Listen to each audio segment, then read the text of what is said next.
আচ্ছা, সবার কি পলাশ সাহার বউ সুস্মিতা সাহার কথা মনে আছে? অনেক দিন পরে সুস্মিতাকে এখন সোশ্যাল মিডিয়াতে দেখা যাচ্ছে।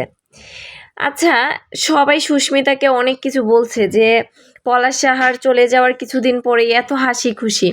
আচ্ছা, একটা কথা বলেন তো, পলাশ সাহা চলে গেছে যে প্রায় 7 মাস হবে। 7 মাস পরে সুস্মিতাকে দেখা গেল হাসি খুশি। তো একটা মানুষ কি করবে? মানে কি সারাটা জীবনই সে মন খারাপ করে কাটিয়ে দিবে?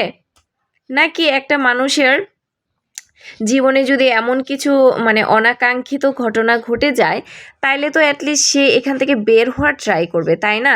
তো সুস্মিতা সাহাও তো সেম এটাই করতেছে, মানে নিজেকে এখন তো ভালো রাখতে হবে, কারণ তার মা আছে, বাবা আছে, ভাই আছে, বোন আছে, ফ্রেন্ডস ফ্যামিলি আছে। তো তাদেরকে অ্যাটলিস্ট সুস্মিতা সাহার কি দায়িত্ব নেই তাদেরকে ভালো রাখার?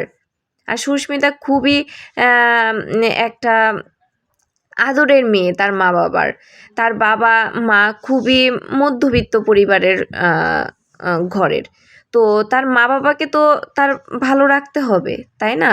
সে তো ভালো চাকরি করবে, পড়াশোনা করবে, তারপর তার তো দায়িত্ব আছে পরিবারের প্রতি।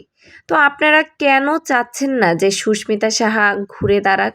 সুস্মিতা ঘুরে দাঁড়াক, সে একটু হাসুক, প্রাণ খুলে একটু বাঁচুক, আনন্দ উল্লাস করুক।